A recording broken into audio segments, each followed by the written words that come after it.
Some say that the Cliffs of Moher are the edge of the world, rising out of the sea in a wall that stretches 5 miles, 8 kilometers long, and 702 feet, 214 meters high.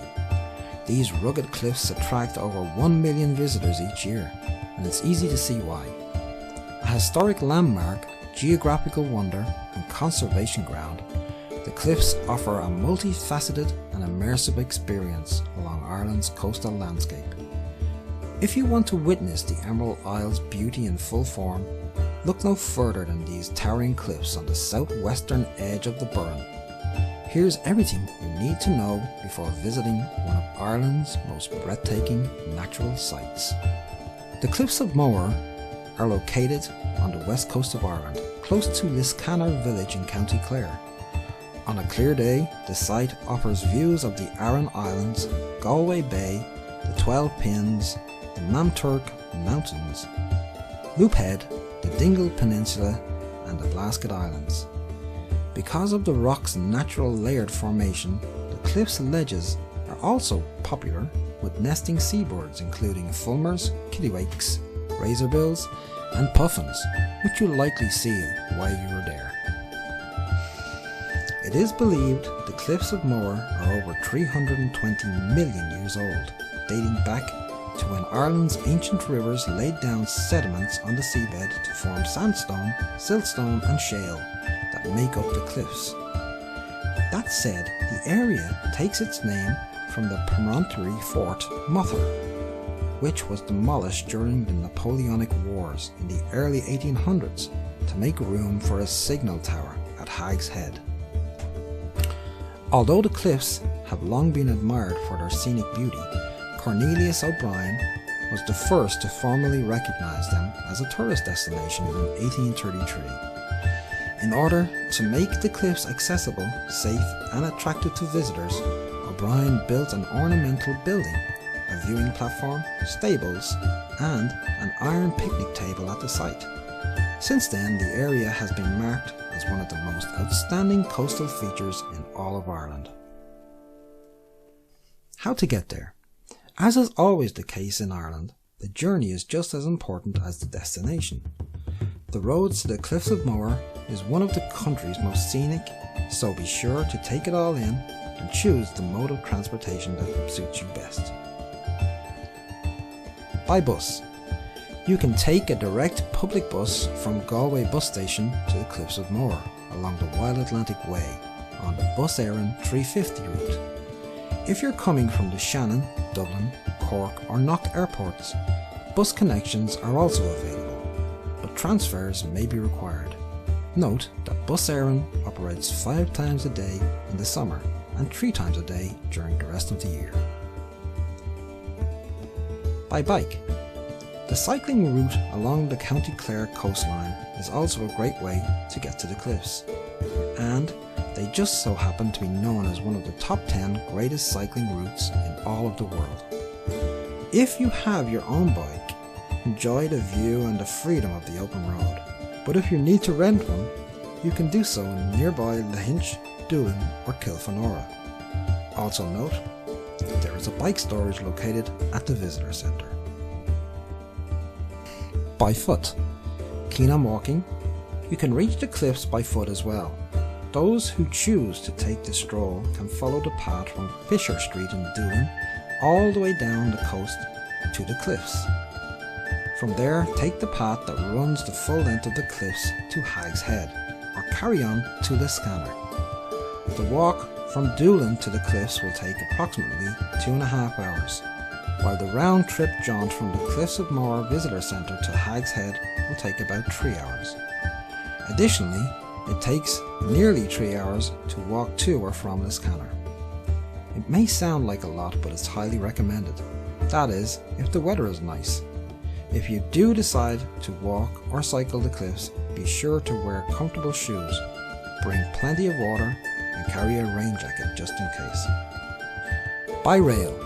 All of Ireland's main cities are connected by train, including Dublin, Galway, Cork and Belfast in Northern Ireland. To get to the Cliffs of Moher by rail, take any train to Galway or Ennis via Limerick, and then catch a bus from either location. For more information, visit the Irish Rail website.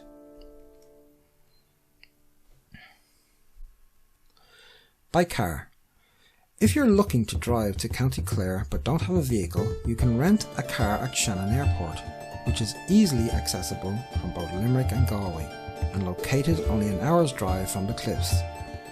If you've already rented a car, you can expect the drives from Limerick, Galway or Kerry to take about an hour and a half. Upon arrival, park in the main car park, opposite the visitor centre, purchase an admission ticket at the entry cabins and enjoy the added bonus of free parking. By coach tour. There are a handful of nationwide operators that offer tours of Ireland during the peak travel periods of April through September. Most of these tours incorporate the main visitor attractions scattered across the country, which, of course, include the Cliffs of Moher. If you're short on time, you can also take a one-day coach trip to the Cliffs from Ennis, Limerick, Cork, Galway or Dublin year-round. Note that a day tour usually takes a full day and requires that you sit on a bus for more than a few hours. Planning your visit. As Ireland's most popular natural attraction, the Cliffs of Moher can be rather crowded in the middle of the day and during the peak summer travel periods from June to August. As a general rule, try to avoid the cliffs between the hours of 11 AM and 4 PM during these months. Although this may sound like a bit of a pain, what could be better than an early morning or early evening walk along the cliffs ledge? In general, we recommend spending a minimum of 2 hours at the Cliffs of Moher, though many visitors choose to take half a day at the site. If you can, spend some time in County Clare as well and explore the small towns and villages in the area. Although there is no hotel accommodation at the Cliffs of Moher, Doolin, the closest town, is a good base from which to visit the cliffs, and it has a variety of hotels, bed and breakfasts and traditional pubs and restaurants. The Cliffs of Moher are open year-round with the exception of Christmas Eve and Christmas Day. The site is open from 9 AM to 5 PM during the months of January, February, November and December, from 8 AM to 7 PM during the months of March, April, September and October, and from 8 AM to 9 PM from May through August.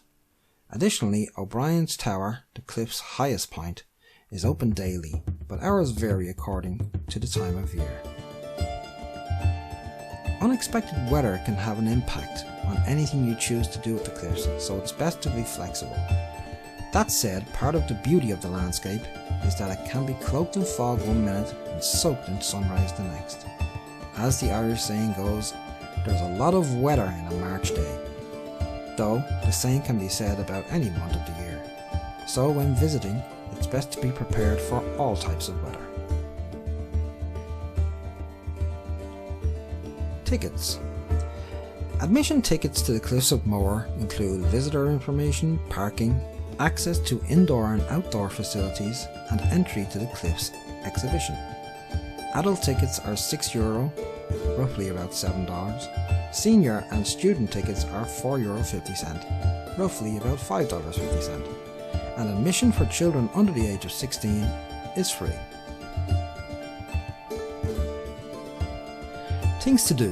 When you venture to the Cliffs of Moher, you typically visit for a staggering height of the rock face and the even more staggering beauty of the view from the top. But in case you're wondering what else there is to do at the cliffs, here are a few ideas to get you started. Walk along the paved pathway near the cliff's edge to reach O'Brien's Tower and try to spot the Aran Islands to the north. Take the Doolin Cliff Walk down to the well-worn trail that leads to the hillside Hobbit-esque visitor centre. Continue down the coastal path and explore the old ruins in the surrounding area. Keep an eye out for puffins, razorbills, fulmars, kittiwakes, and the occasional peregrine falcon along the cliff's ledges. Look for ripples in the water below. Breaching, basking sharks and dolphin pods are often a common sight. Get close and admire the stratified deposits of 5 different rock layers that are visible in the cliff's face. Enjoy a cuppa or a pint at the visitor centre. No matter what you decide to do, remember to take in your surroundings, feel the ancient rocks beneath your feet, and listen to the sound of each crashing wave.